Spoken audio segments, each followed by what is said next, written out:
Hey everyone, welcome to episode 37 of the Tiny Disc Podcast, a show about games and life. I'm Robert Scarpanito. I'm joined here by Oscar-nominated actor Jack Cepeda.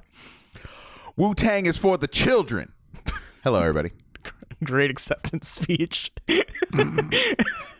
And Oscar-nominated editor Collin Sparling.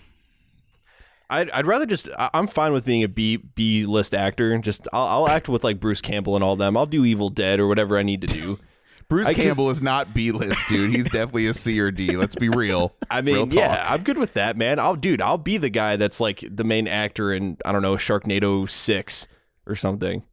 Oh my God, Sharknado 6 starring Collin Sparling. I'd watch that. I don't think I have an actor enough sounding name though.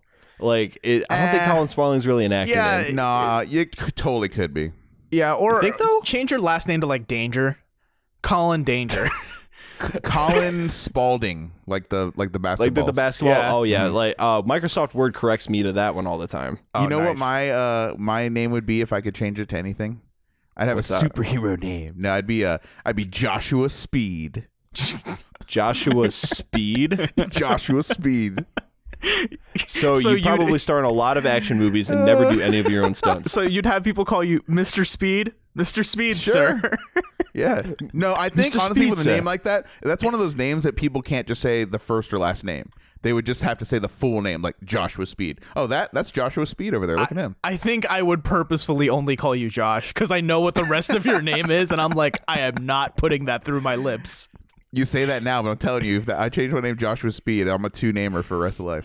Dude, you know, it's funny how that works though, right? Because like you think of actors and it's like you never say Sam Jackson. You always say Samuel L. motherfucking Jackson. Yeah. Like, I mean, I usually don't throw in the motherfucking, but yeah, but that's Samuel L. Jackson though for you. Like he is Samuel L. motherfucking Jackson. I hear you. Another name that you never really split up, guys. A very famous, popular fast food restaurant, Chick-fil-A. It always goes together, right? Wait, you don't just call it the chick?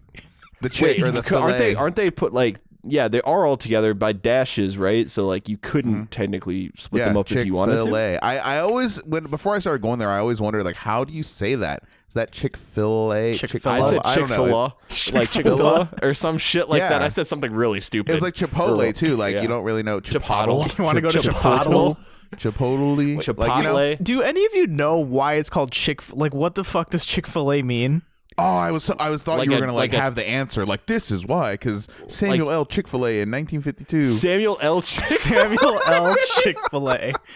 Chicken, motherfucker. Do you eat it? Samuel L. Jackson. Fast. So, listen, guys. I had an experience at Chick-fil-A that I need to tell you about. Chicken fillet. That has to be something like that. It has to be something stupid. I mean, clearly, I've got it. According to Business Insider, Chick-fil is short for chicken fillet, and then A is just Chick-fil-A, like A+. What? It's really dumb. Doesn't make any sense. Yeah, it's pretty what dumb. Kind of shit. That just shows you, along with that band Korn in the 90s, like you can name your shit anything. It doesn't matter. Limp You know Biscuit. what I mean? Like, yeah, names do not matter Bizkit. about anything, you know? So anyways, back to my story, right? Yes. So you joined the Chick-fil-A cult. Random, well, I've been a member for a long time. But random, just like on the corner Chick-fil-A experience, I pull up, and guys, there are like, this is the middle of the day, like on the weekend, I think. There are like 20 cars in like 3 lines. What? Going under this giant black, like, archway. Like, have you ever been to a drive-through bank when it's like slammed? No, but have either of you done that? I can imagine it. This was Chick-fil-A. And there was like an army of people walking around. They all had an iPad. They all had like little fanny packs and stuff. They walk up to your window and take your order. And then on the sides, they had like widescreen TVs like turned sideways with the menu and stuff, and like TVs like above where the cars are driving under and stuff. I was like, what the actual shit? That sounds you like walking a Sonic. into Chicken Wonderland. I was so impressed. I like had to talk to the guy like, dude, like, is this a normal Chick-fil-A? Like, clearly it's not, you know, but like, I was like, I'm impressed. Like I was telling the guys, like I'm impressed. This is a chicken operation you guys got going on here. And so after the 3 like lines, like 2 of them converge into one line to pick up their food. Okay. Meanwhile, the 3rd line, the tertiary line, drives along the side to this other window to pick up their food, and it has one of those like dumbwaiter like conveyor belts that like it carries your food from the normal Chick-fil-A over the cars down to the other window to drop off to them. Do you get what I'm saying? Rube Goldberg machine shit is this? Do you get what I'm saying? Do you get what I'm saying? I think so, but I'm trying to make sense of this in my head, and I'm trying to follow you, and I'm like, what the fuck? So it's just all ending in question marks. So they're literally like conveyor belting Chick-fil-A food over cars to get to the other lane to hand them there. So they're handling like literally, guys, they're handling like, I don't know, 10 cars a minute because it was flying. They were raking in the dough, and I was like, this is impressive. And they were fast, and everything was hot, and everything was accurate, and I was taken aback at this. That's the kind of Chick-fil-A you'd want to work in. I couldn't believe it. I was like, this is unbelievable. It was like the greatest it was. Can I say this? It was maybe the greatest fast food experience of my life. Wow. Damn. Wow. Going through this drive-thru. Yeah, I'm just thankful when I go to Cane's and the employees treat me nice. Like, I mean, I just like when they say hot chicken, what you picking? Yeah, exactly. Yeah. Like that's a good fast food experience to me. But that what you're talking about right now is some like next level shit. Dude, like that's it was the Blade Runner of fast food places. It was the Blade Runner of fast food. Yeah, like Denis Villeneuve designed this drive-thru experience. Yeah. What if we replace someone with a conveyor belt?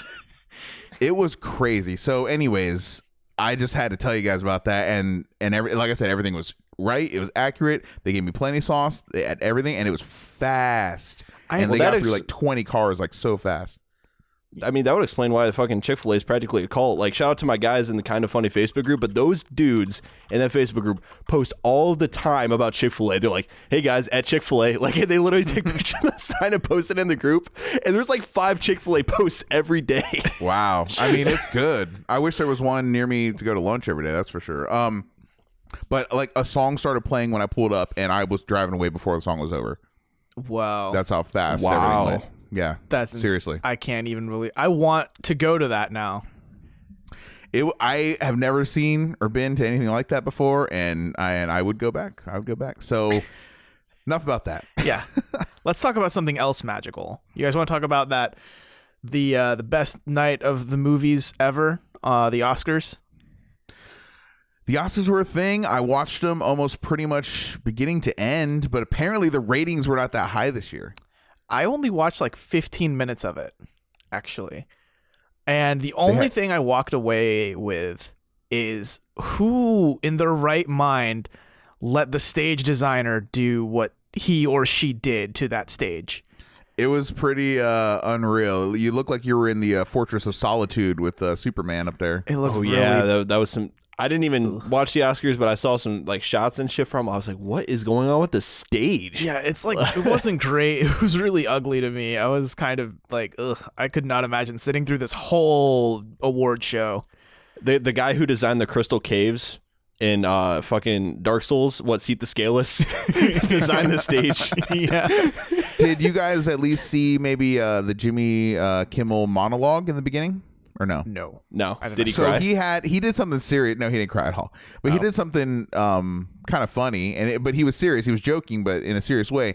He was timing all the acceptance speeches because Oscars notoriously their acceptance speeches go really long, and they have to start playing the band to play people off the stage to get off the stage. Anyways, he said that he's going to start timing people from the moment they grab the Oscar, and whoever has the lowest time acceptance speech, he was going to give away a jet ski. Yeah.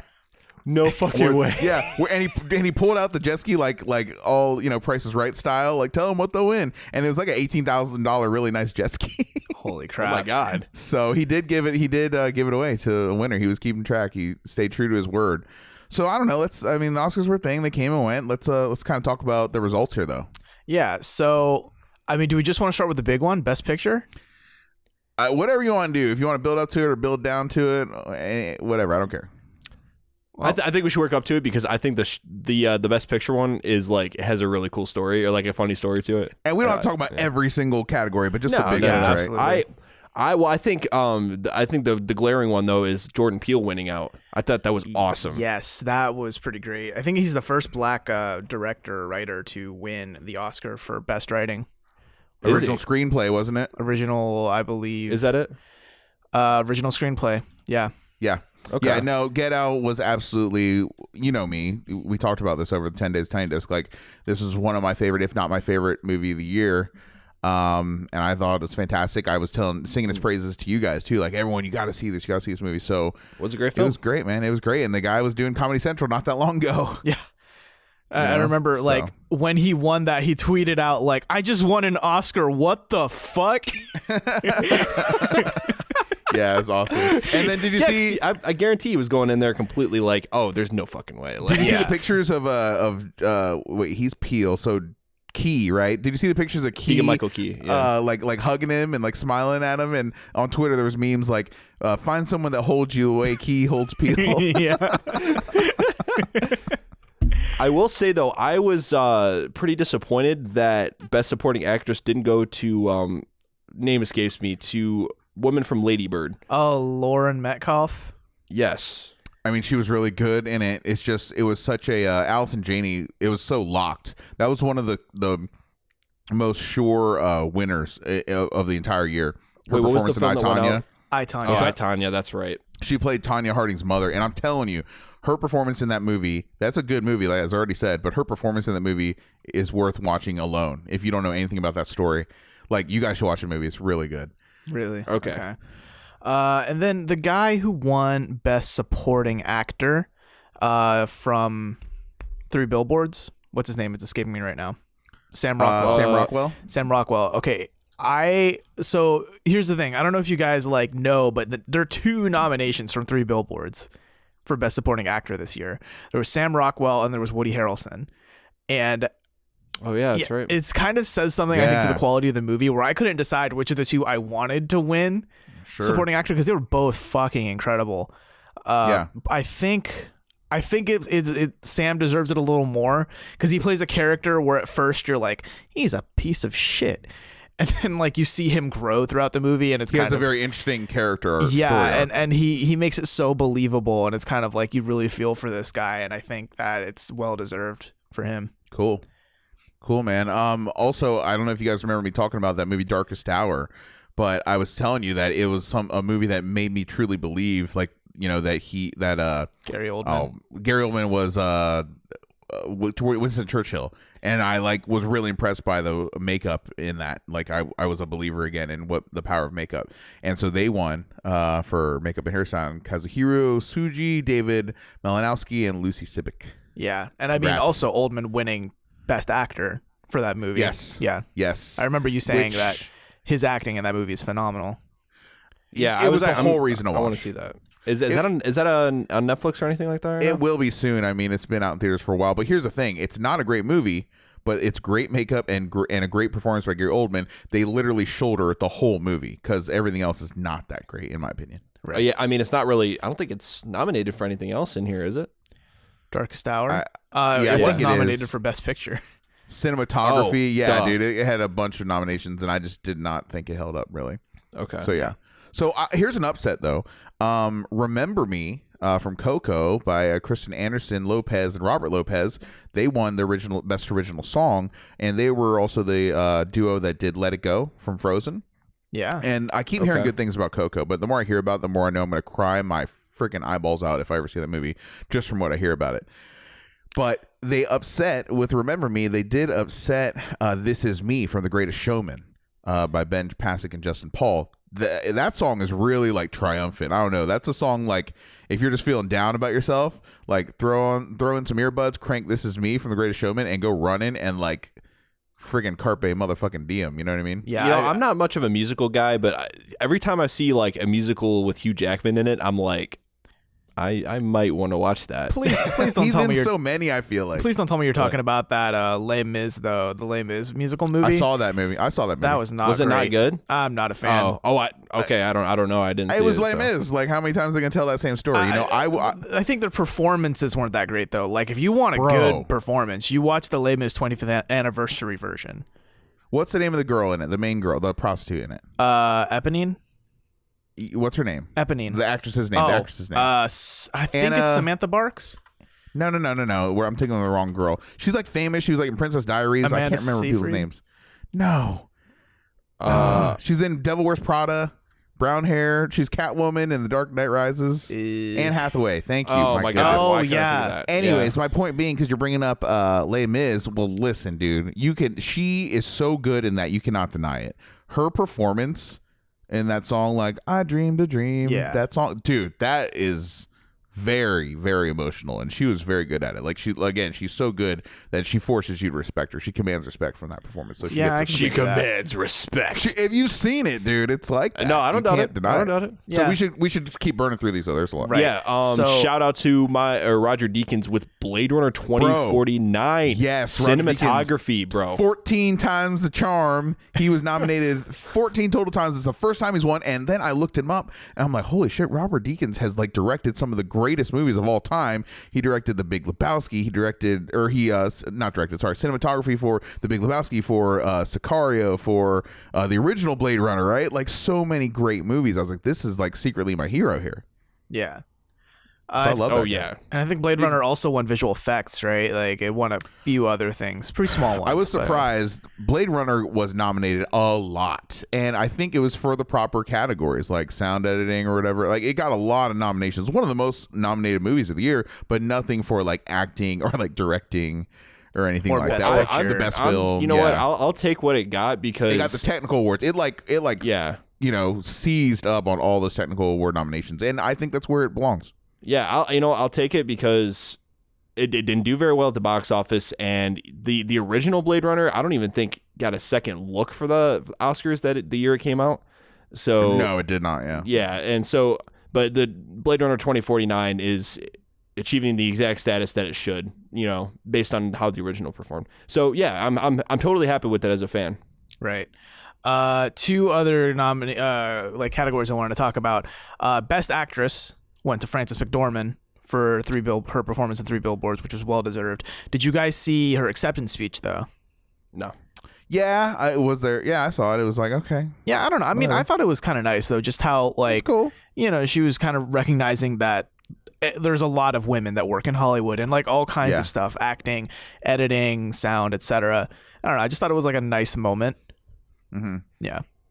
Yeah, we'll talk about documentary feature later. We'll bring up that later when I talk about other stuff. But Right. there was a documentary short category. So one of them was a documentary called, oh man, I gotta find it, guys. Help me out here.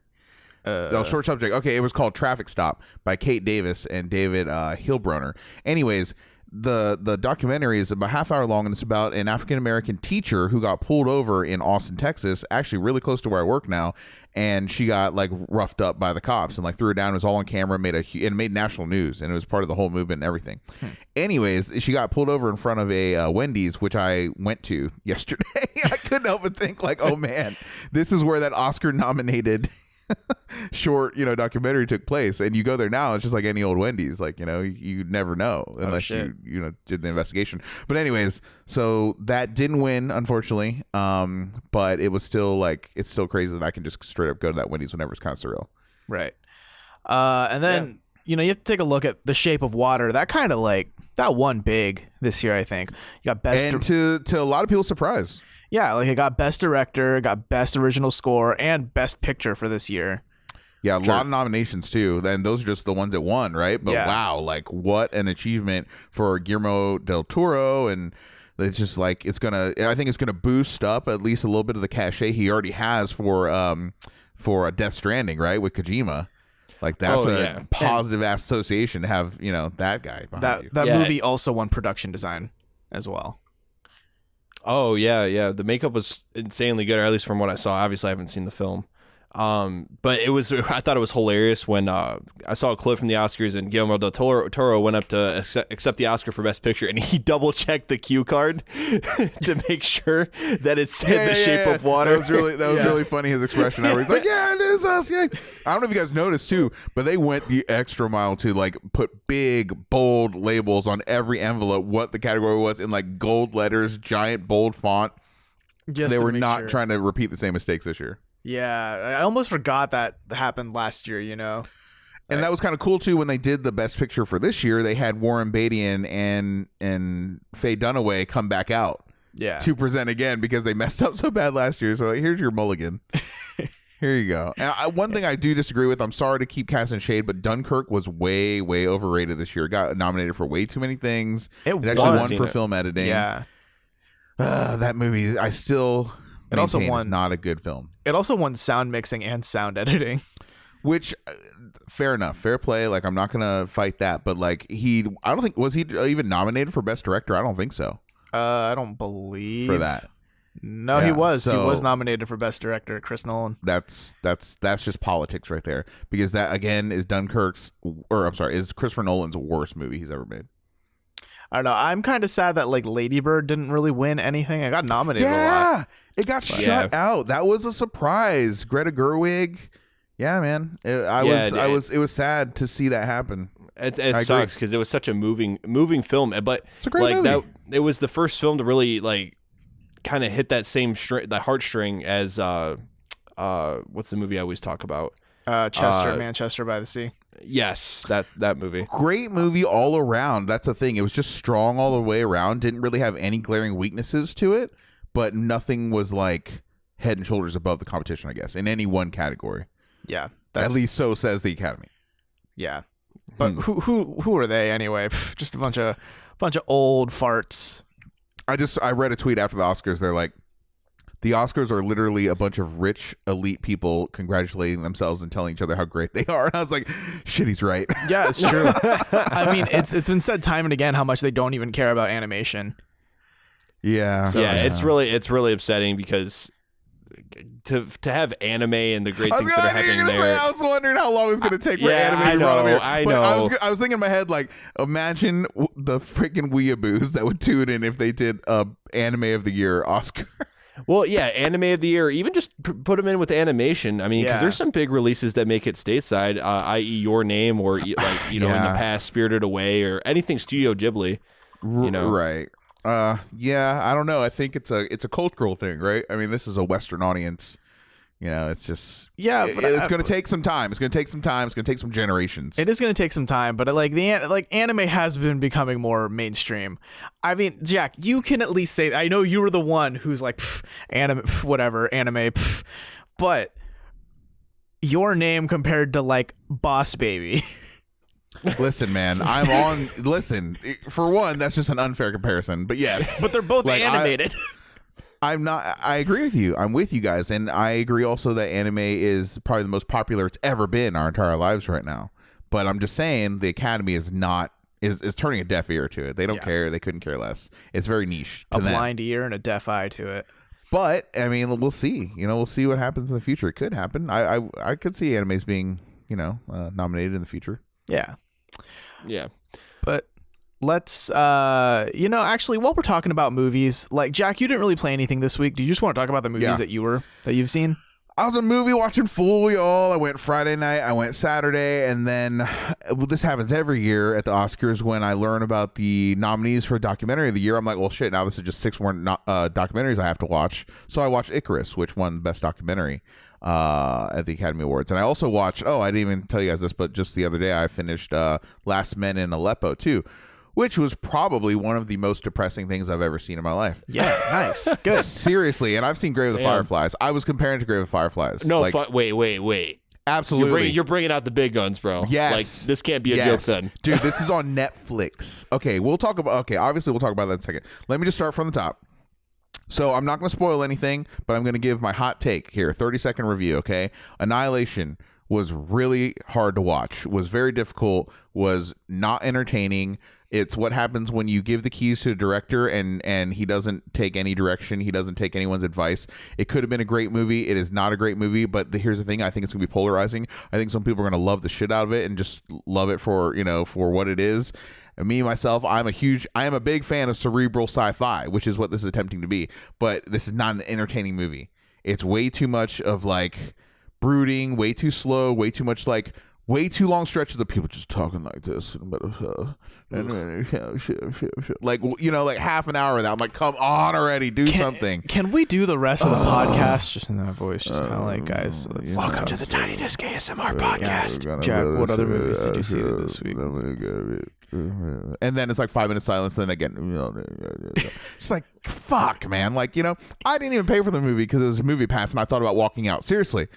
I was like, I'm going to walk out of this film. You can't walk out of that film, or else the movie pass police. I didn't want to strike on my account, and then be banned for 9 months or whatever it is. So, anyways, Annihilation, thumbs down. Red Sparrow was.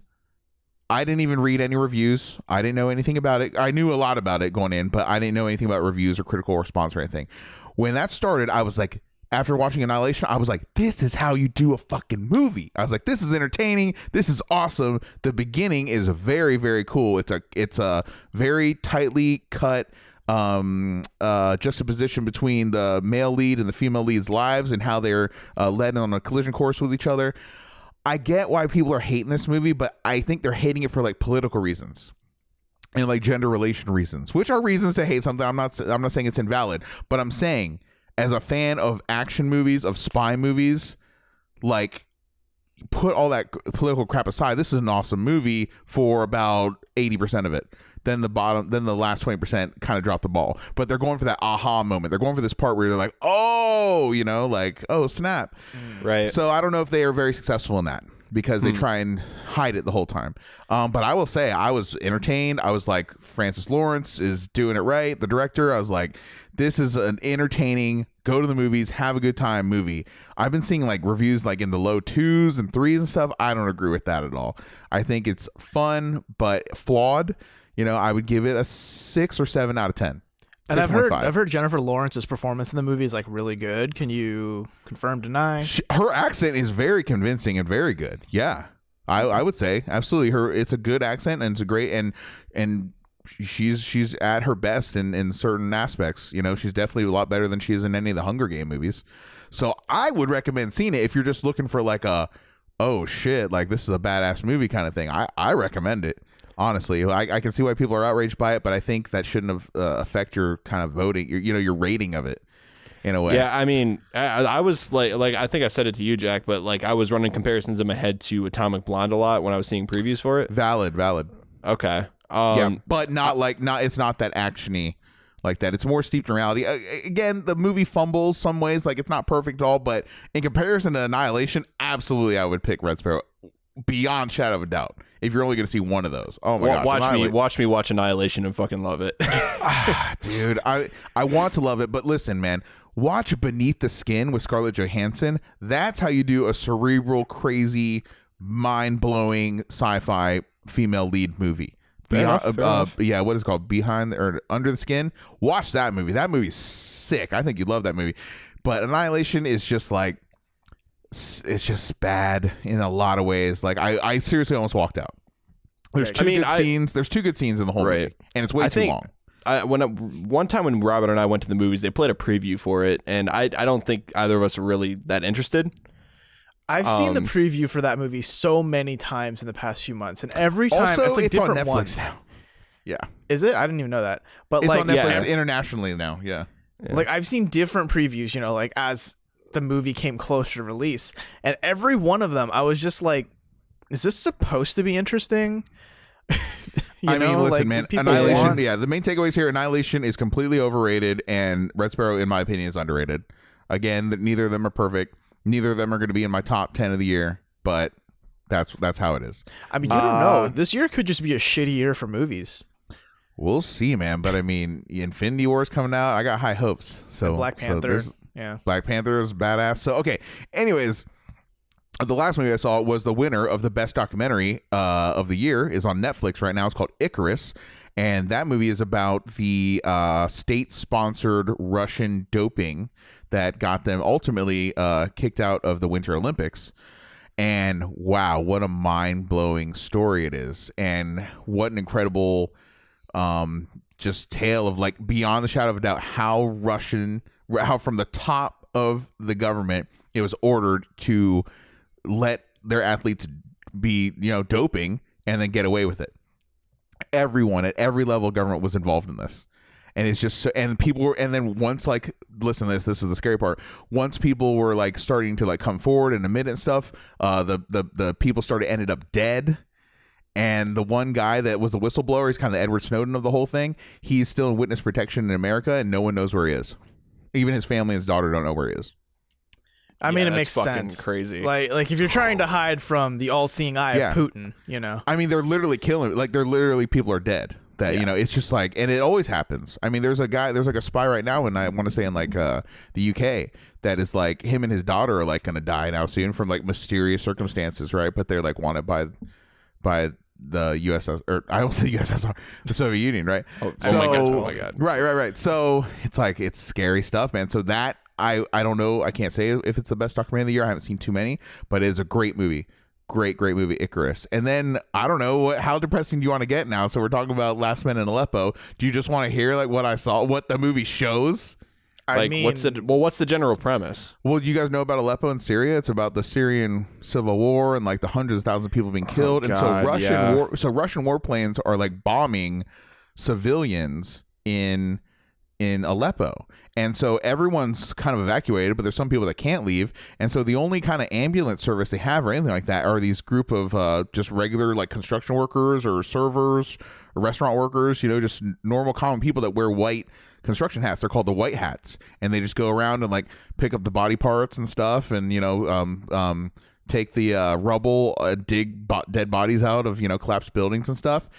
And I've never seen so many, we're gonna get real hard. I've just never seen so many like young people dead like in a movie before, like real life. Yeah. You know what I mean? And it's just super, super depressing, dude.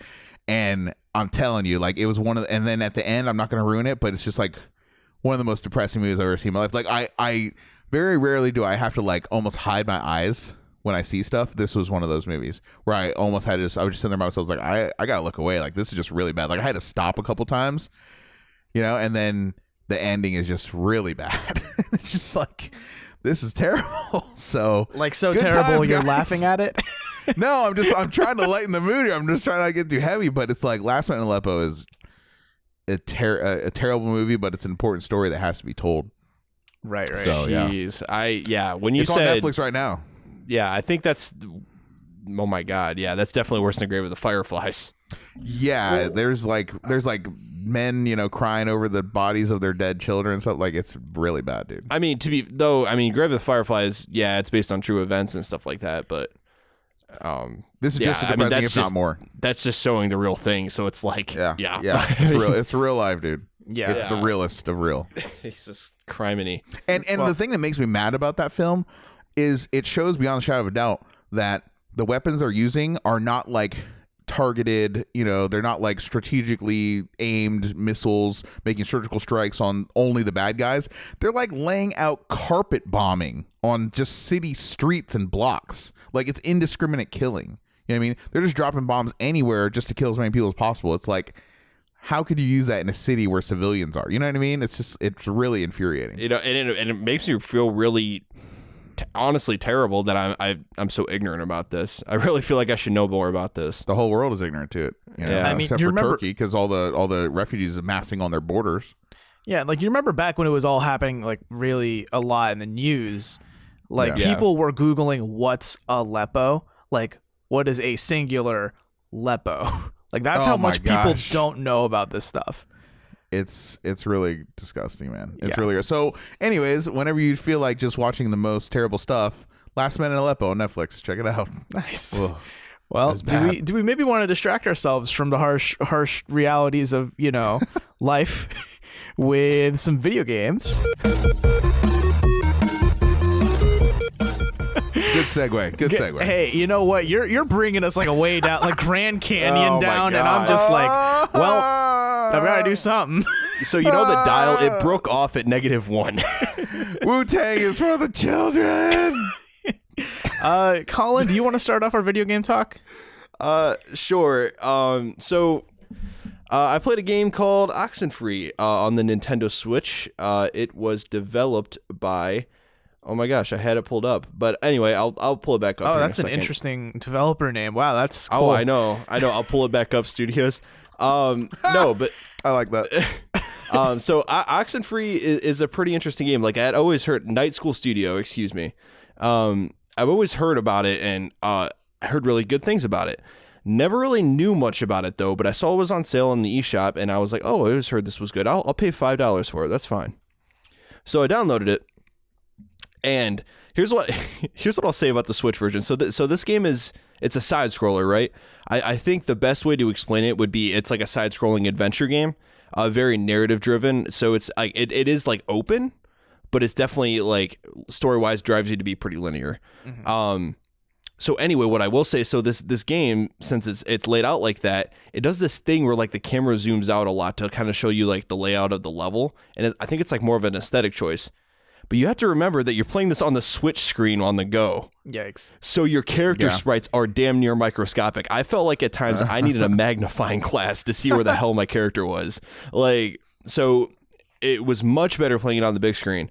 But anyway, so this game starts off with you and like your character and like a few friends going to like this island, because you're like on a ferry to this island. You get to this island and then you guys are having like, it's just literally you five people having a party on the beach because this island's abandoned because like one of your family members like works there. So that's how you were able to get there on the weekend or whatever when it's closed. And so long story short, what happens is you go into this cave and some shit happens, like some paranormal shit, and it's basically dealing with what goes on the rest of the night with that paranormal stuff. So in a way, it's like a horror thriller kind of. Oh, story. Really? Yeah, interesting. And it's super interesting, and it has a few interesting twists and turns. Voice acting is pretty solid. It's fully voice acted. And I think that's the biggest drive of the game is there's a lot of interaction between the characters. And you can actually choose to, because there's times when you split up and you can choose to go with different party members essentially, because it's like 2-3 people teams, and so you like it makes it replayable to get hear the different dialogue options and interactions between characters and kind of build what the story is, because a lot of it has to do with what the character you're playing, Alex. It has to do with a lot with her background and like what happened prior to the events of what's going on this night. And things like that. But yeah, it's really hard to talk about this game since it's narrative driven without going into spoiler territory. Yeah. But if you catch it on a sale, or what have you, or even how much is it full price? $15? I think it's it goes on 20. sale here and there. Okay, it's definitely worth the sale though. It's not the longest game in the world, but it's worth a few playthroughs if you do like the stories. I will say like some of the voice acting, it's for the most part pretty solid. It gets kind of like doesn't really seem fitting for what's going on at all times, but it is an indie game, so I was pretty like forgiving about it. Yeah, I imagine I own it and I didn't realize it. Oh, like I imagine it's not professional voice actors or anything. But yeah, I bought that game I think in the winter sale like 2-3 months ago for like $5 on Steam, and I was like, man, I can't wait to play this game, and I still haven't. I haven't even installed it's not super yet. long. It's not super long at all. Yeah, I mean, because I bought it because I was like, I've heard a lot of great things about the story of this game, and I kind of want to dive into that, but I don't know. I just haven't brought myself to yet. I think I even have it installed. I just haven't had the time to click on it. I mean, if you want a game, it's definitely one of those games where like you go, you get done with your longer busy day and you kind of just want to chill out and play a pretty like simple game gameplay wise. Yeah. Something that just kind of tells you a story as you play. Definitely one of those games. Cool. It looks cool, and it won a lot of awards. It's got really high reviews. Yeah, I love the visual style though too. The way the stuff's drawn out is almost like reminiscent to how Samurai Jack, like the art is in that cartoon. Cool. So it's very hand drawn, like hand painted looking. So it's just really pretty to look at. When you say not very long, give me a ballpark. I'd say you can finish it in like 5 or so hours. And you said multiple playthroughs? You can, yeah, if you feel you'd like to, because there's multiple endings and different paths you can take with different characters to learn different parts of the story. There's also some collectibles to find. I'm not entirely sure if that changes the ending. I didn't want to spoil anything for myself. But that could be a factor as well, because there's like letters and like what do they call? They like secret frequencies that you can get on your radio, which you'll learn about that if you play it. But okay, cool. And we're friends on Steam, right? Yeah.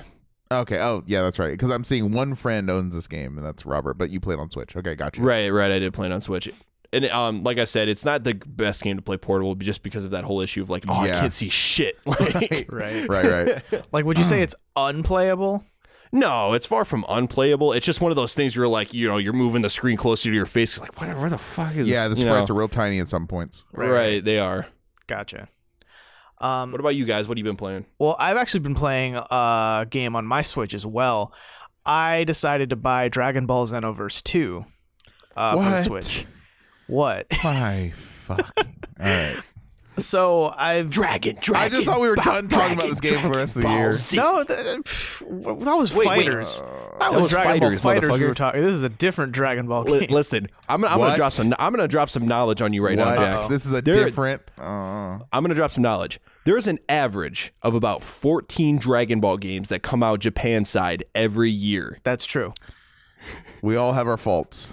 That's not true. But go, yeah, sure. So I was thinking about that. Hold on. So I was thinking about this as well too. So how many Final Fantasy games would you guys guess there are? Because we're at Final Fantasy 15. I'm betting there's 45 or 50 Final Fantasy games that came out with Final Fantasy in them. Like, so we're including like Tactics and like Type Zero. Absolutely. I'm googling this. I'll bet you there are like 45 to 50 Final Fantasy games by that metric. Yeah, there are mobile ones too. There are at least 2. Yes, that's what I'm saying, dude. There's tons. There's probably card games. There's the rhythm game on DS. Oh, but yeah. we're only at Final Fantasy 15. There's Dissidia. You know what I love too? The Windows edition of that, which did come out, and I played a little bit of it. Has all the DLC. Nice. So nice. Yeah. So nice. Yeah, I mean that was part of it. Only Collin, do you have a $50. number for us? They're making it a little bit harder to find than I thought. Hold on, give me. Nobody's giving me a hard number here. So technically there are 12 existing main Final Fantasy proper games, 13 if you include Final Fantasy X2, 12. 10-2. There are about 3 or maybe 4 expansions to Final Fantasy 11.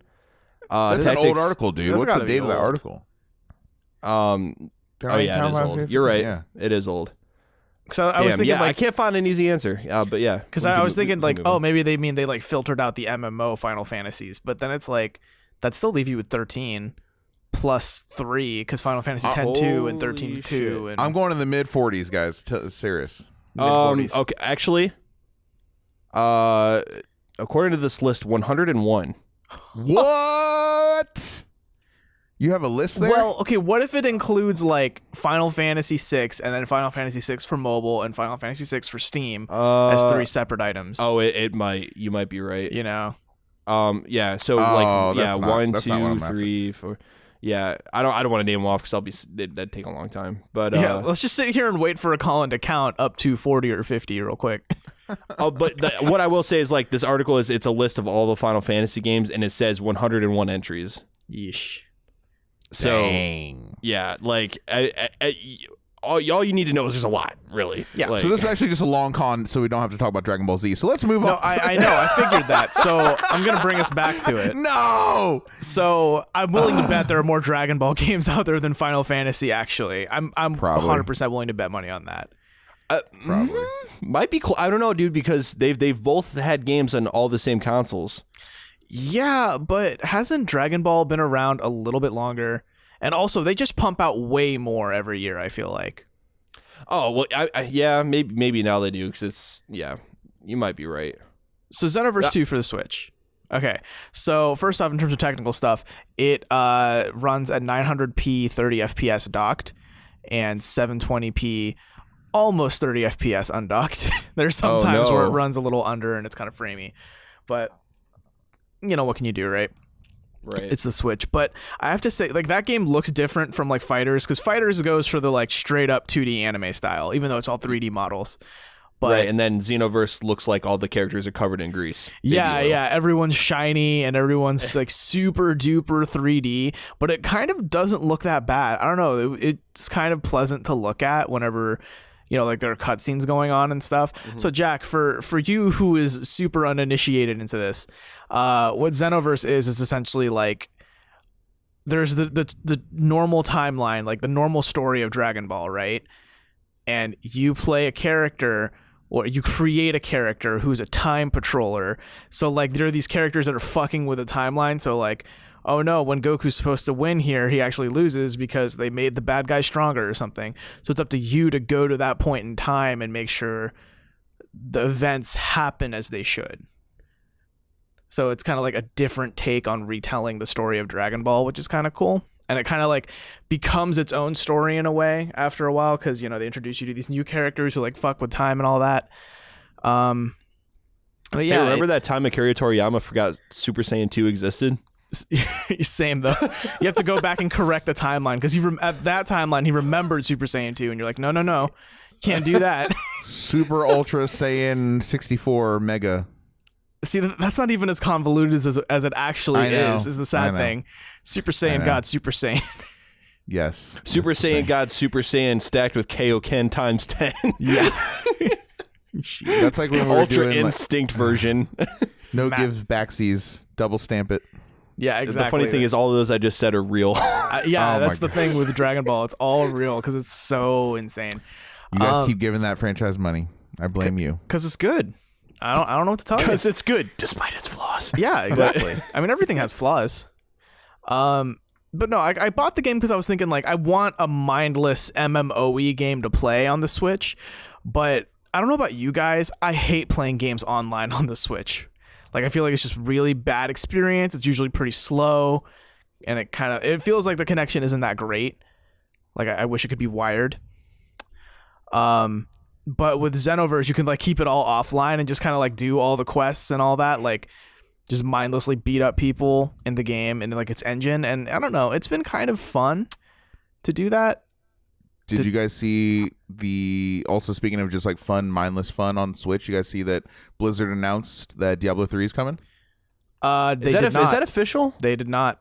Oh, they didn't announce. It's heavily rumored and heavily hinted, however. Yep. Yeah, I think. Are you sure it's not confirmed? Because I thought I read Bethesda, not Bethesda. Fucking Blizzard mentioned that Diablo may be coming to Switch or something, but they didn't say which specific game. I mean, okay, I was going to save it for the news section, but we'll do it real quick right now. So, Blizzard posted a tweet that was like the Diablo's face, and it was like a nightlight, and it kept switching on and off, on and off, on and off. And everyone thought, oh my God, are they saying Diablo's coming to the Switch? And then a Blizzard rep said, no, we don't plan on giving it to the Switch. And then I believe it was Kotaku who published a story, or no, Eurogamer published a story where they said they talked to sources that are close to Blizzard, and they've said, yeah, Diablo 3 is coming to the Switch. Forbes and GameSpot, as of 14 hours ago, are reporting that it is coming. And that tweet was like, it was like a nightlight switch of Diablo 3 from Blizzard themselves. So, like, come on, guys.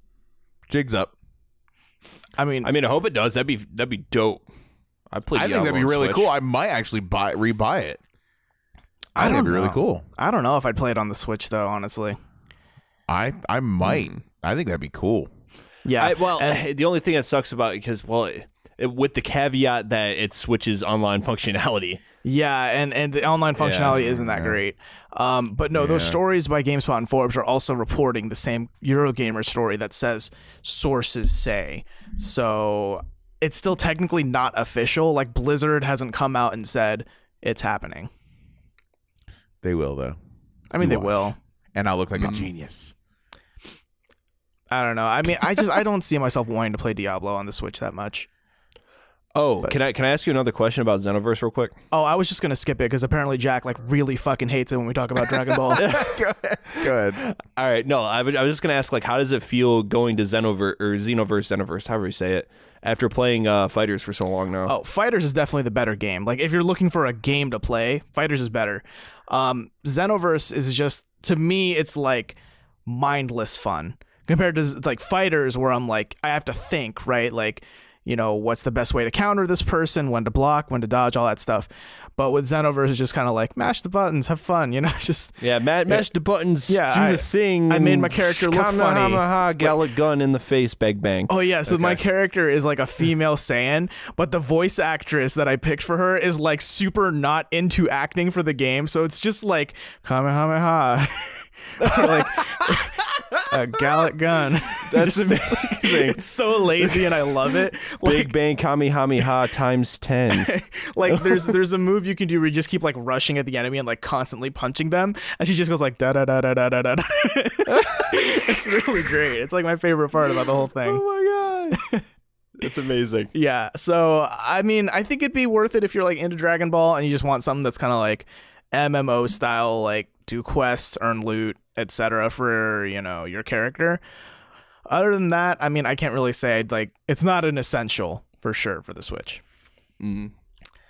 Well, now that we're done torturing Jack's ears, do you guys want to talk about some news?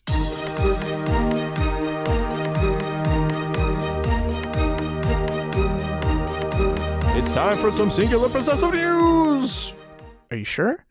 Are you sure it's singular possessive? I don't know. I'm just quoting a good old Greg Miller quote. Cute. Grammar cops. All right. So this is kind of big news, but the trouble is we publish on Thursdays, so we don't really know what the news is.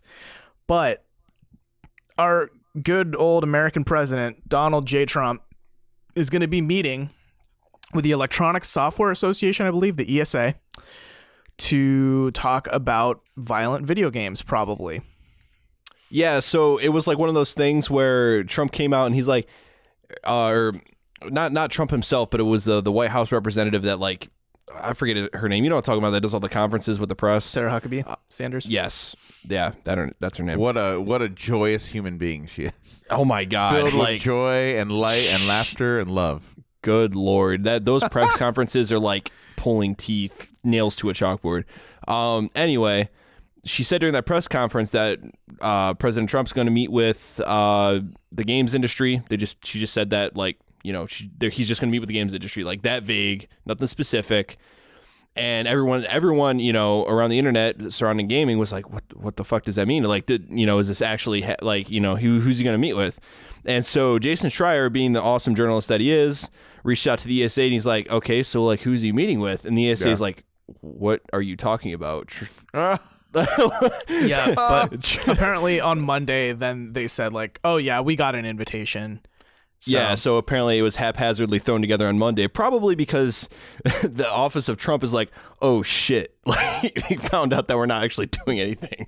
So we're going to haphazardly throw this meeting together. And the ESA is like, what the fuck? Like, yeah. So, yep. Next thing you know, we have a meeting set for sometime tomorrow. As to who with, I'm not sure at this time we have notice. I think Jason Schreier said in his Kotaku article that he's going to update the article when they do find out who precisely Trump is going to be meeting with, and that list is supposed to come out today. Yeah, so I mean, in terms of the podcast, we probably can't talk too much about what's going to happen, but I'm scared a little, but I'm not really scared. Well, because I mean, Trump has always been, but before he became president, he's always thought violent video games are bad. Yeah. Well, that's what this is about, right? This is about Florida, right? Like, well, this is the one thing. If only, as he said, I'm only quoting our president-elect here, if only we had a rating for movies with violence to make sure, because the movies are terrible. They're crazy. Yeah. If only we had a rating for video games. If only something like that existed. If only. Yeah, like, what is going to happen here? Like, I've been fighting this fight, like, my whole life. Like, video games are just I don't know. People just don't understand them, man. They're just misunderstood. Like, they're just a entertainment, medium, just like anything else, and there is a rating system already in place. And hold on, and it's like, yeah, it is interactive, so it's better. That's why it's my favorite, like entertainment medium, because you have that sense of agency and you can make decisions yourself. But come on, man. Like parents need to step up. This isn't about the government like saying, oh, we can't, we have to ban. What's he gonna try and do? What is his ultimate end here? We got to ban violent video games? That is not happening. because all these violent video games, and the NRA should be standing out like, hey man, we got to keep the guns in the video games. Yeah, and the only reason I would be scared about this whole situation is because if he treats this the same way that he's treated climate change, where like 97% of scientists say like global warming is a thing, but he says it's a hoax from China. Yeah. And so, like, it's going to be one of those things where, like, Brad Bushman, Ohio State researcher, one of the leading researchers on violence and aggression and video games, all of his life's work is about this whole thing, and none of it's been conclusive. And, he's just going to, like, basically spit in Brad's face among other researchers and say, like, no, like, that's why. I just want you're just going to tell me. I want you to tell me what I want to hear. And when they don't, he's going to look for people that will. And that's what I'm afraid of. Because that's the only way it's going to be true. Right. That's exactly it. That's how it works. Right. And I guarantee no one at the ESA is going to say, you know what I mean? Yeah. Like, nobody's going to agree with him. But I don't know. There's too much that we don't know right now. So we probably shouldn't, like, speak on it too much more until we see what happens tomorrow. Yeah. Nothing's going to happen. That's why I'm not worried. Fair enough. Yep. So according to some projections by IHS Markit, Nintendo is expected to overtake Microsoft this year in terms of sales. That is fucking bonkers. How far the mighty have fallen. So wait, when you say sales of what? Of consoles or of games or of everything?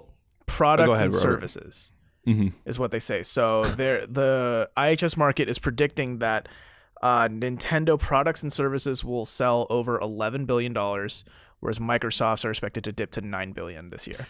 You're not talking about Xbox. You're talking about Microsoft.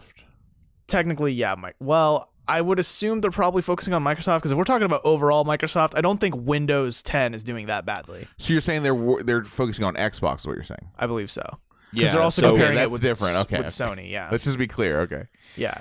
Wow. No, we're not saying we're not going to expect a Nintendo operating system on our PCs anytime soon. I'm not trying to diminish this achievement. This is incredible. It's been how long, guys? Have you guys been alive to ever see Nintendo on top of Microsoft? Like, serious question. Yeah.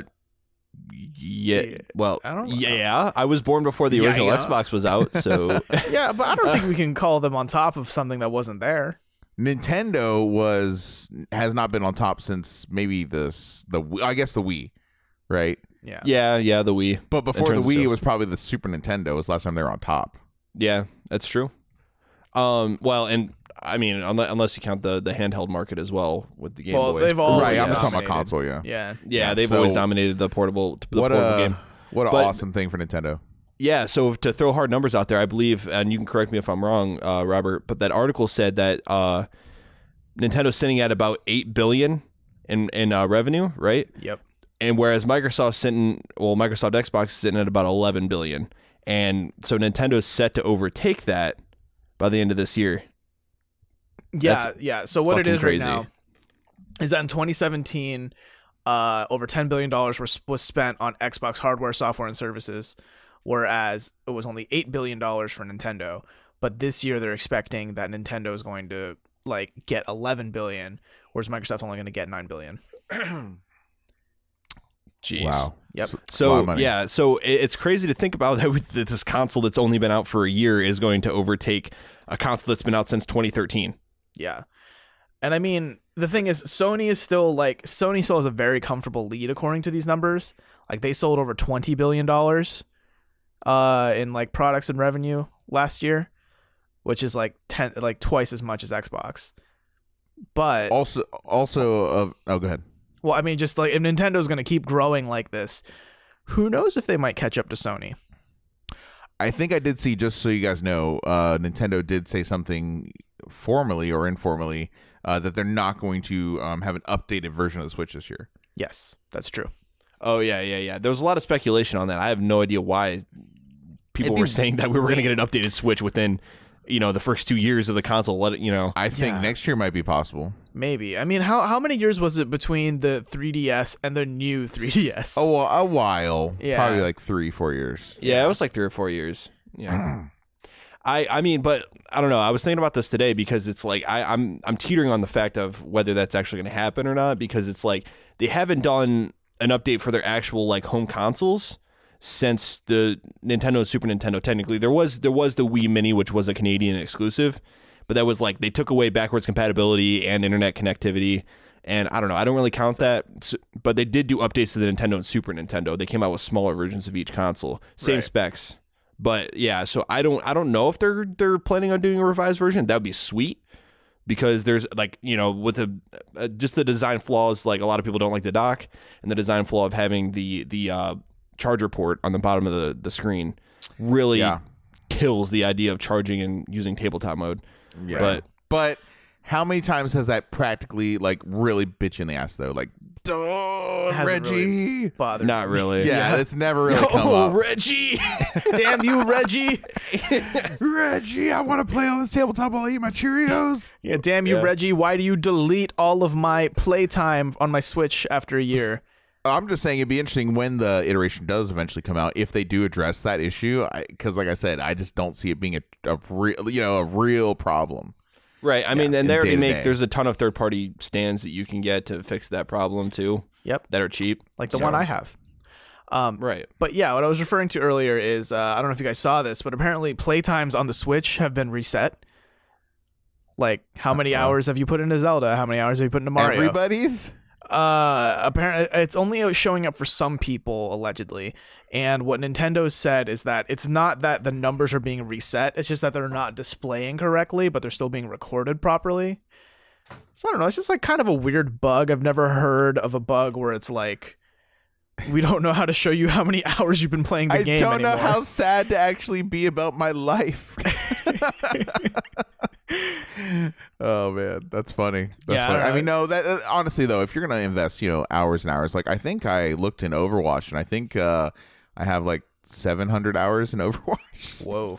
Oh So- no, it reset my time in Zelda. I'm looking at my Switch right now. Oh, it did. Well, it'll Yeah. fix, right? It's not reset it. It's just displaying the wrong thing. It's just No, I mean, it's just on your it's not like it's taking away your save data. It's just like what your profile displays as your amount of playtime. right, and it's just allegedly displaying it wrong. Like somewhere in the Switch, the real number is there. Don't worry, Colin. They do a lot of weird things in the Yeah. background you don't know about. I think they keep your saves in the cloud too, like on the DL. And I mean, they that's- can help restore them for you. It's kind of nice, I guess. I think though, it's unofficial. It's like your mileage may very much vary. So Right. Yeah, because it says Zelda first played 3 days ago, but at the same time it says Mario Odyssey played 25 hours or more. That's So- I think it might just be like only for a year. You know what I mean? Like, Reggie, damn you, Reggie. Damn you, Reggie. your Yeah, body I don't know. is not ready. So let's see here. Well, while you mentioned Overwatch, you may want to log into Overwatch again because Oh, they're giving out some new free skins and Eh? shit. Yeah, Oh. Blizzard's celebrating 20 years of StarCraft. they're hold on. They're giving away StarCraft skins. Oh, you don't know the legendary Widowmaker skin that you can get for free by logging into the game right now? Shut up! It's Kerrigan. Oh, baby, it is. Bro, it's Ghost Kerrigan. Oh, yes. Free for everybody? Free for everybody. Just log in, and then they're like, bam, here you go. I'll wait. I don't want to jeopardize the recording, but I will do that. We were about to do it literally right now. Yes, maybe. Hey, speaking of skins, dude, Gordon Freeman skins for Final Fantasy If I'm 15. that's pretty Yeah. funny. That's pretty lit. Dude, the skins that we're releasing for like to incentivize PC players to buy the game is ridiculous. The Sims 4 suits, but the Gordon Freeman one takes the Sims cake. 4 ones are terrible on Origin. Oh my, yeah, they're EA, awful. You suck so bad. But it turns out Half-Life 3 has been Final Fantasy 15 this entire time, guys. there it is. I'd It's the believe long it. con. Yeah. It's the long con. It'd be awesome though if they played the Valve noise, like dong. You know what I'm talking about? Like Yeah. when you Right. put on the uniform, that'd be. And there's a crowbar unlockable weapon. I mean, and then Nier Automata as well. You had the Valve headdress you could put on your head. So you know what I'm talking about? They had No. all kinds of weird things. They had like a No. helmet like with a valve on it, and so did Neo. Like they do a lot of stupid stuff. Anyway, You mean the $14 revealing costume that I totally didn't pay for? no, I didn't. Why did you spend $14 on that I call? didn't screenshot. It's my wallpaper right now. I didn't. I haven't yet. Yet. Yet, no, but yeah, back to Blizzard. Just if you log into any Blizzard That's game sweet. for the next like month, you're gonna get some free shit. You know, I mean, it's mostly skins, cosmetics, that kind of stuff. Nothing too crazy or anything. That's cool. But yeah, I mean, it's cool of them to do that, right? To celebrate 20, because I mean, like StarCraft was kind of one of their first breakthrough. Like, this is Blizzard. You know what I mean? Like, yeah. So I don't know. It's nice to see that. Agreed. Did you guys ever play Skyrim on the Switch? No, but I want to. No, but I would pick it up in a bargain. I'm going to bargain bin it. I've heard good things about it. Yeah, about that version. I've thought about it, but part of me is also like, but I want mods. Anyway, the people who made that port, I believe Iron Galaxy is the name of that studio. They've publicly said, or the CEO of Iron Galaxy has publicly tweeted that, like, hey, Monster Hunter World, hey Capcom, you wanna port it to the Switch because we can help you with that. Please, for the love of fucking God, make this happen. Right? So they're basically saying like, hey, we're totally willing and down to do a Monster Hunter World Switch port. Yeah, geez, or at least like localize Monster Hunter Double Cross or something. I don't know, but Monster Hunter World would be ideal though, for sure. And like, I think it's cool, right? Because I mean, they've clearly proven they can take a huge ass game and put it on the Switch pretty well. But I'm kind of like, does Capcom need a third-party studio to like make a Switch game? Because I mean, they did Double Cross, like that exists, right, in Japan. Right, but it's also running in the old engine. Oh, is it? Okay. Yeah, it's running in the same engine that the 3DS games were running in, I'm pretty sure. Gotcha. Okay, or at least from what I saw, it was. I actually played the demo myself. I couldn't understand what the hell like anything said. It was in Japanese, but yeah, it was definitely like that. But the game, like, it ran well. It played well. Monster Hunter plays so much better with two sticks. Yeah, because I played some of the 3DS one. It was like, God, this is terrible. Oh, with the little nubby. Yeah, right? with the nubby nub. Sweet little nubby. So, I don't know. I mean, it'd be cool to see like Monster Hunter World eventually come to Switch. I'm personally looking forward to the PC release in August, but I also probably wouldn't say no to the Switch, honestly. You'd say no to Diablo, but yes to this? Well, I'm not sure, because I mean, considering they're both online, right? Like Monster Hunter is a pretty online game. Right. It is. Yeah. And I've already heard that Monster Hunter World's like online functionality is already very convoluted. Yeah. According to a lot of people, a lot of menus to navigate, and it's just not easy to connect to your friends. So add that to Switch. I don't know. It's the reason I don't buy ARMS or like Splatoon on the Switch, because I'm just kind of like, how good is that going to be in the long run, you know? I don't really have an interest in ARMS or Splatoon. I don't know. Splatoon looks kind of cool. I've played the original, but yeah, ARMS has one of the best title screens of last year, though. Just want to say. Has some of the best music too. Yeah. The music for the main menu is pretty good. Yeah. Oh. Yeah.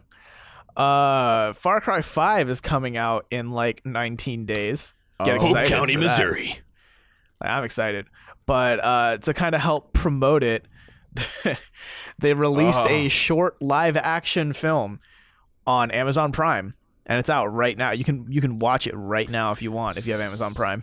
Speaking of the news, did you guys see that church in like Pennsylvania or something like that? They had like a service to bless their guns. Did you guys see this? I saw that. Yeah, like they all brought. It was crazy, and so something else happened. So they had like pictures. They're all in there with the church, and some of them have like crowns made out of like bullet belts. Do you guys see that? Yep. They're wearing bullets around their heads, and they're all blessing their guns, and they're steel rods. It makes sense. Remember Jesus with his crown of bullets? No, don't. Nope. That's not in the Bible. So anyways, so what was I saying? Oh, so someone took a picture of them like with their guns, like all smiling in church and all that, like in their robes and ceremonial regalia, right? And then someone put in a tweet said, if this was Muslims, this country would be going absolutely insane right now. I mean, it's the truth. And if by you the had way, a bunch of Muslims in a mosque right now with a bunch of AK-47s and machine guns and bullets, oh my God, like blessing their guns, be fucking losing. The country would flip out, and it was eye-opening me. I was like, wow, they are so right. That is so messed up. But yeah.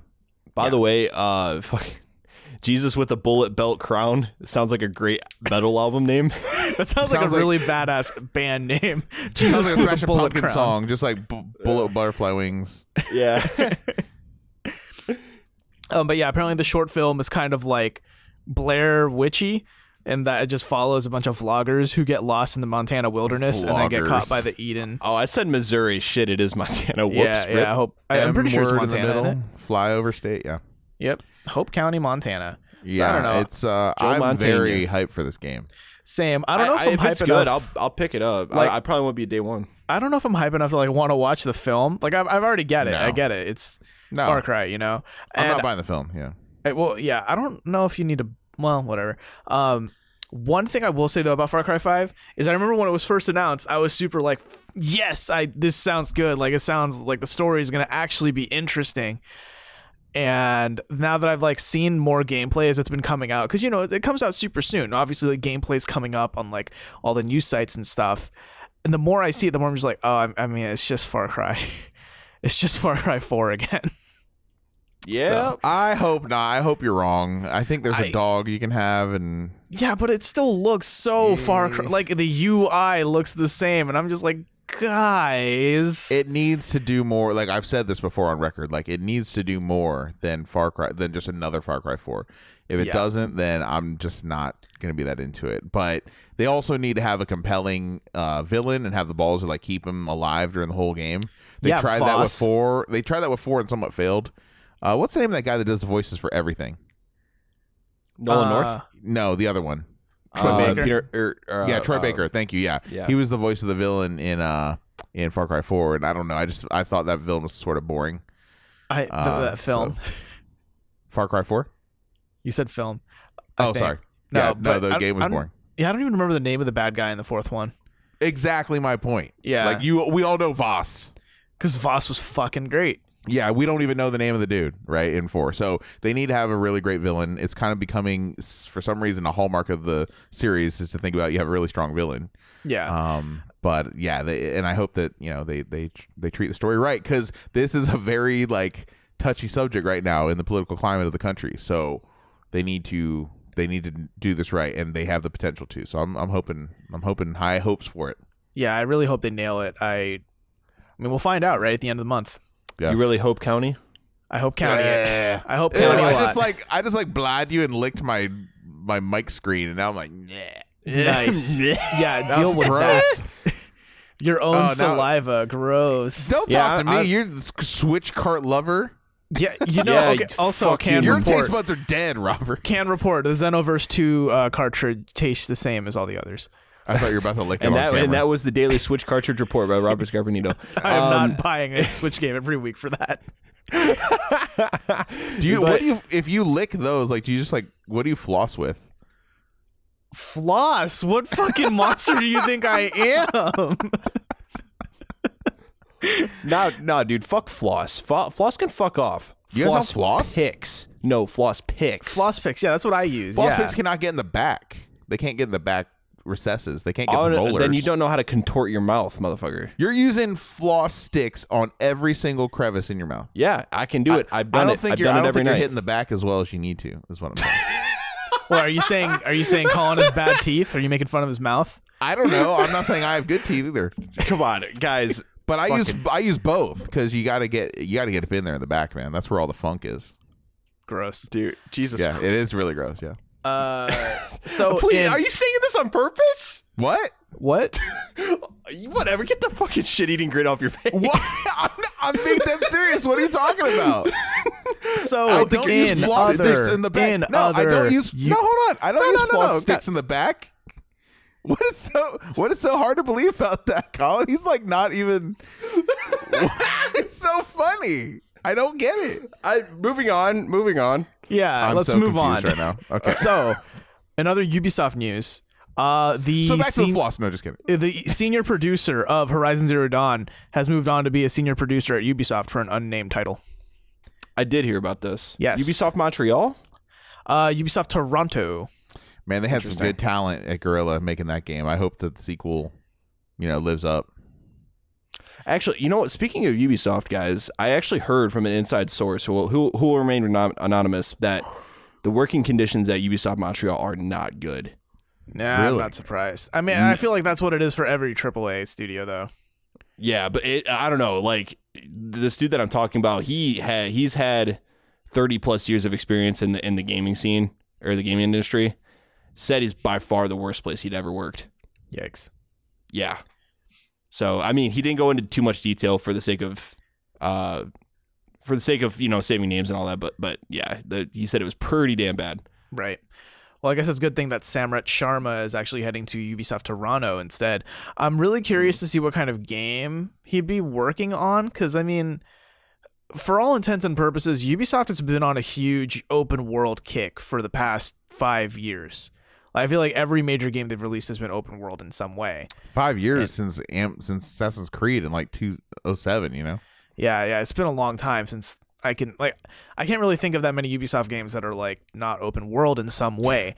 It's kind of like it's kind of a cliche now, like, oh, it's an Ubisoft game, right? This The is Ubisoft open world checkbox formula type game. pull out look the at Far map Cry and 5. everyone's multiplayer. Yeah, like there's Far Cry 5, for example. So, I mean, Horizon Zero Dawn was like a breakout open world title from last year that was super, super good. You know, it didn't do anything like super new, but it just presented in such a super polished way. So I'm curious to see what Ubisoft has in store for Mr. Sharma, but we'll see. Could be good things. I mean, obviously he wasn't going to leave unless it made sense for him, so they might have thrown him just a shit ton of money. Who knows? But Guerrilla is on a roll here with Horizon. You know, they definitely have turned a corner, and I want to see what they do next. Yeah, there's a lot of rumors going around that they've already started work on Horizon 2. I don't know how true that is. I would think so. Horizon Zero Dusk. Horizon 1 Dawn. Horizon 1 Dusk. It's the sequel. Horizon 1 Dawn. Okay. Super Horizon Zero Dawn. Oh my God. All right. John Williams, you know, that famous composer who's composed like almost every Spielberg movie and Star Wars. Yeah. He said that after Star Wars Episode 9, he's going to quit composing for Star Wars. Whoa. Like forever he's going to retire? For Star Wars. That's a big deal. He's done every Star Wars. Yeah. So that even trilogy, Rogue One, I think, didn't he? Or maybe not Rogue One. It's a trilogy that Rian Johnson's going to be doing. Probably won't have John Williams. Wow. Way to go, Rian Johnson. You just scared John Williams out of the franchise. Actually, Great job, Last Jedi. Speaking of this, is Han Solo, the Solo movie, is that going to have John Williams music in it? I couldn't tell you because I'm also really not interested to see that movie. I'm not either, but I watched the teaser trailer and the music did not really sound like it was John Williams music, like you know, some of the original themes, but it was mixed in such a weird way. It just didn't sound like John Williams music. I don't like the feelings I'm getting from the previews for that movie. Like they should have made, you know what they should have made? They should have made a Lando movie. I think that would have been sweet. Yeah, young Lando. Dude, Donald Glover just would have killed it because he's Donald Glover. And he's in it now. Like it should have been Lando. It should not have been a Han movie. Right. By the way, Atlanta just started up again. Show's amazing if you haven't seen it. I keep hearing good things about Atlanta. It's very good. Yeah, very good. John Williams is actually the composer for Han Solo movie as well. And what about Rogue One? Can you see that? No, I did not look that one up. Okay. But yeah, this is big news, man. So John Williams is my favorite composer, one of my favorite composers of all time. Man, that'd be a hard list to come up with actually for me. But he's up there. Okay, I didn't think so. I didn't think so. He didn't do Solo? No, he is doing Solo. He did not do Rogue One. Oh, okay. So wow, man, we'll you know he's got big shoes to fill for whoever picks up that Rian Johnson trilogy if that ever happens. I'll tell you right now, I think Rian Johnson is somewhat on thin ice. I think if we continue to see the slide right from the hardcore fans of the next Star Wars movie, in like 2 years or whenever that is going to take place. Or no, next year. Or no, I don't even know. It's going to be 2019, I think. Yeah, you're right. Yep. You're right. Anyways, if that fails, like he might not even get a trilogy after that. So we'll see. Yikes. And last bit of news here for us. NVIDIA, Team Green, the graphics card makers, like probably one of the biggest ones on the planet, right? They've said that they expect PC graphic card prices to stay up high and awful for the rest of the year. That's capitalism for you. When I was reading that NVIDIA graphics cards, the GeForce GTX 1080 Ti's we're going to raise to about $1,200 to $1,500 a pop. And that's because of stupid. Cryptocurrency, among other things. My God. Like, this is ridiculous, guys. And they're getting ready to... they're getting ready to come out with the 2000 series. NVIDIA is. It's a damn sight past ridiculous at this point, man. This is just like sad ass nuggets. This is like, I mean, at this point now, when NVIDIA Now, this cloud streaming gaming service, is looking like a viable option to play, you know, like high end games, like what have we come to? You know what I mean? Like, as a civilization, as a society, where this is actually like a real problem to have. So I feel so lucky that I got this 1080 Ti. Like, I did not realize how scarce they were going to be. They were scarce when I got them, but wow, it's just gone so far. Yeah, they're super scarce now. Yeah, I'm glad I got my stuff for my rig when I did. Like, I think I got my stuff like in March of last year, and that was like right before the cryptocurrency thing exploded, took off. Yeah. And now I'm seeing shit like in the Kind of Funny Facebook group that I bring up all the time. Dude posts, he's like, yeah, my buddy's boss, he was my buddy was telling me that his boss mines cryptocurrency, and he sent me a picture of his rig, and here it is. It was 10 GTX 1080 Ti's all rigged up to this one computer. Jesus. That doesn't even seem like a good idea unless you have like 2 CPUs. Dude, that's like a worth of about $15,000 now. Yeah. As we, you know what I mean? That's fucking insane. Dropping that much money. Bitcoin? Yeah, to get a Bitcoin. Wow. It's the whole thing's ridiculous, and everyone's like, "Dude, I hate your boss. He's the reason." Like, this is going to be studied in textbooks coming up in the future. Like, this is a shameful time. It's shameful. Yeah, like, dude, I'm curious insane. to see, like, whenever NVIDIA announces the next generation of NVIDIA cards, like, which they are this year, I think. Is the it this 2000 year? series? Yeah. Well, I mean, whenever they do announce it, like, I'm curious to see, one, what's the price point they're gonna set, and two, how long is it gonna stay at that price point? You know what I mean? Yeah. It was. So that would, by logic, you would think that if they come out with the 2080 or whatever, the GTX 2080 or whatever, it's going to be upwards of $2,000. Maybe even more. Are either of you guys even, Robert? You got the 970 still, right? Yeah. Are either of you guys ever at any point really like, man, I really need to upgrade my card? Either like it's pretty much handling everything you want to do, right? I mean, I have a GTX 1080 or 1060 running on a 1080p monitor, so I definitely don't need an upgrade. I've been thinking about upgrading when the next series comes out. You want to buy a 980? I'm good. All right. I'm good, fam. I have a Radeon HD 6870, guys, from 2012. Oh, man, I could mine a Bitcoin in 2 decades with that one. With what, dude? 1 gigabyte of video RAM. That's crazy. I went from 1 gigabyte of video RAM to 6. Here is the ultimate example, though, of the snake eating its own tail. Like, that's the sad irony about this, is that the more graphics cards that people put into mining Bitcoins, I don't know how much you guys know about how this works, but the more graphics cards you have pounding these algorithms to try and get these Bitcoin, the harder it is to get Bitcoin. So it scales with, like, the network to control the flow of Bitcoin. So all this money people are spending to get more is making it harder for everyone in the world, including themselves. It's to make money. It's really dumb. It's the stupidest thing ever. It's like, I remember when I first heard about cryptocurrency, I was like, oh man, I could just leave my computer on all day and make money. And then when I looked into it, I'm like, that's fucking stupid. Why would anyone do that at this point? Yeah, and I have a good card to do it. I just never. I'll be honest with you. I've thought about it. I was like, wait, should this thing be making money for me, like on the side? But literally, your house is getting hotter. Your electric bills are just skyrocketing. Like, it wouldn't make you money at all.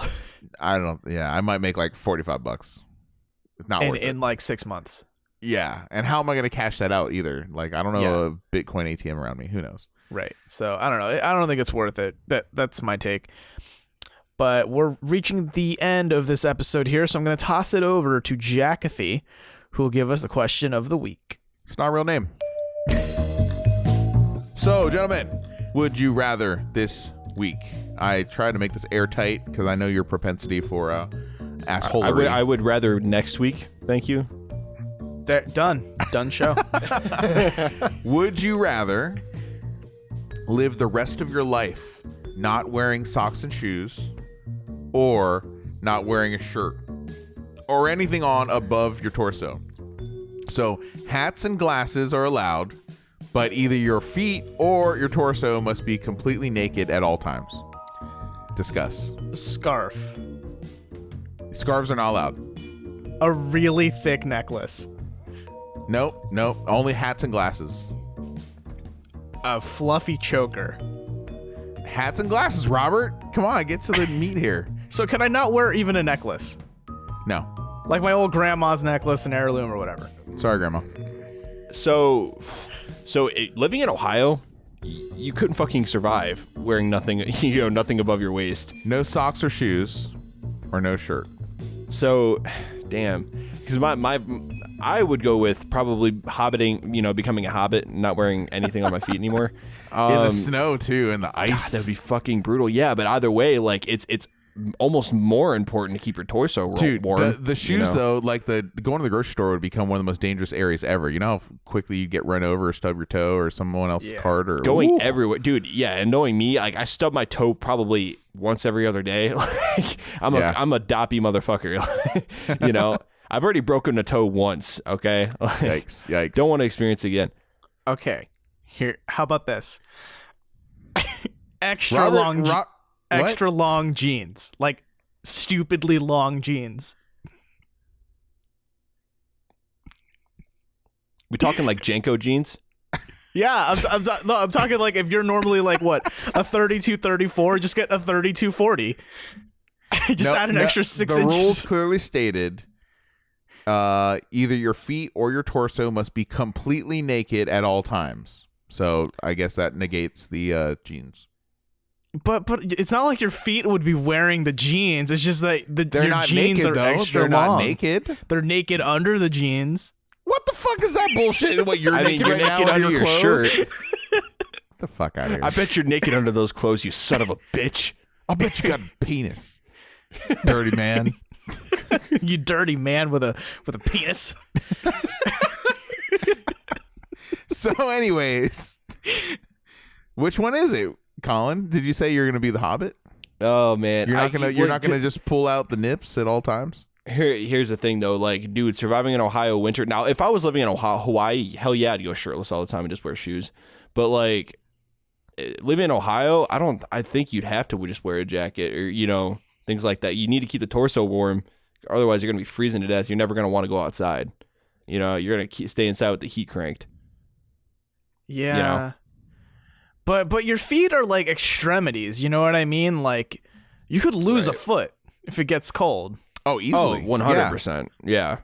That's the thing though. So it's like, it's one of those things. It's like, damn, I'm going to the class. I better fucking run to the bus stop. Hope my feet don't freeze off. Also, in either of these scenarios, like, good luck getting service. By the way, because I read the sign. Oh no shit, no shoes on service. Done. I figured it out.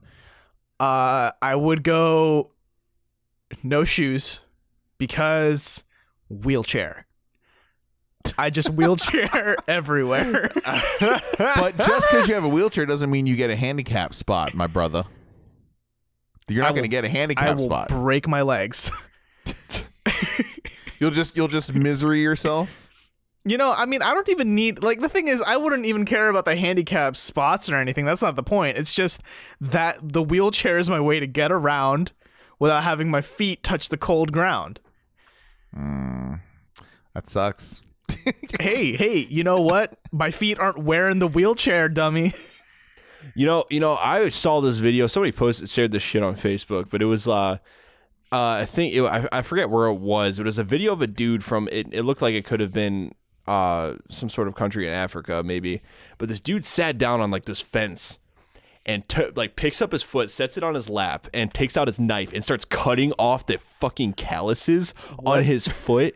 Dude, you better stop talking right now. Dude, these calluses were like it was like, did he just chop off half of his foot? Dude, was that all callus? Dude, it was disgusting. Dude, it was like he was peeling a potato. Yeah, that's the image Dude, I wanted in my head. Cut it out. Potato feet. That. I was like, is he gonna throw that foot into a fucking vat of boiling water, make some mashed potatoes? Oh my. Good visual. Way to go, guys. That was a show. So you're both going the same way then? You're going to keep your shirts on? Yep. Yeah, because I'll stick with that wheelchair. No, I deck it out. I wouldn't want everyone to get jealous of this dad bod I got going on, all right? The 8-pack of abs. You hear that? He's single, man. Dude, I mean, hey, listen, beer and pizza is only going to do so much for me, and I'm lucky that I'm as skinny as I am with my eating habits. Pizza. All right, Jack, just out of curiosity, what about you? I feel like I would just rock a really giant sombrero that was ridiculous, so no one would notice I didn't have a shirt on. They'd just be like, yeah, that's about right. Yeah, because they wouldn't notice that you have a shirt on. They just do you see the size of that sombrero? I feel like at some point someone would be like, wait, are those his nipples? So I would wear a sombrero that's like damn near dangling on the ground. That's how big the sombrero. Like I wouldn't be able to get into a car with a sombrero. My tactic is one of distraction. Right. See, you're just standing at the bus stop. You hear something walking down the street going. Whether or not I have a shirt on is the farthest thing from people's minds at that point. Fair enough. But I have my shoes and I have my feet and I have my dignity. Yeah, because your feet, that's your dignity. No, I need to be mobile, man. I need to be mobile. Look at this guy wearing the giant sombrero, no fucking shirt, jeans, and those new LeBrons. Yeah. Those Air Force Ones. Yeah. Yo, it's like fuck the sombrero. What are those? A dude around here though, I wouldn't even like stick out. It'd be like, yep, that's Austin. Yeah, I'd believe that, honestly. Yeah. So that does it for us for this week's episode of the Tiny Disc Podcast. If you have anything you'd like to share with us, question, comments, concerns, feedback, anything you want us to read live on this pre-recorded show, you can email it to us at tinydiscpodcast@gmail.com. If you want to follow us on all of our channels, our social medias, or Twitters, whatever, you can find the links to those at tinydisc.com. You can also find all of our previous shows there if you are interested in going through our backlog. If this is your first episode, welcome, by the way. If you want to help us out a little bit, it'd be pretty cool if you could maybe leave us an iTunes review. That'd help us out a lot. It means way more than you'd know. If not an iTunes review, just tell a friend, grassroots. Just, oh man, I didn't come up with one for this week. Just, you know what? Go to the airport and get the cheapest ticket you can get to whatever city. And, whenever you land and you see those people with signs like, hey, this name, pretend you're that person for like 5 minutes. And just try to shill the podcast for us. Steal the limo. And then promptly turn around and get back on the plane. And fly back home. That's what you need to do. I wonder what the shortest commercial flight you can get is. I flew half an hour. I flew half an hour to Dallas. Did you really? Yeah. I wonder if there's anything shorter than that you can get commercially. Good question. Isn't there like an airport in another city here in Ohio? There's Dayton. One here in Columbus. There's one in Cleveland. That's all I know about. You can fly to Cleveland and Cincinnati. Yeah. There's smaller airports. But you can if they're like a 2-hour drive, I can't imagine the flight's much longer. Tune in next week to find out when the shortest commercial flight now. Yeah, that's the cliffhanger we're going to leave you with this week. No, so that about does it for all of our plugs except for our individual ones. So where can we find you two on the internet? Collin and Mono on Twitter, aka @booboo__55. You know it, baby. That's a mouthful. @JACCEPEDA. Hey guys, in all seriousness, this Friday is South by in Austin. It is the craziest, busiest, most insane traffic day of the entire year, even more than the day before Thanksgiving, because you have all the spring breakers leaving and you have all the people for South by Southwest coming into the city. And so they're closing down like major roads downtown. Just be careful, be safe, have a good time.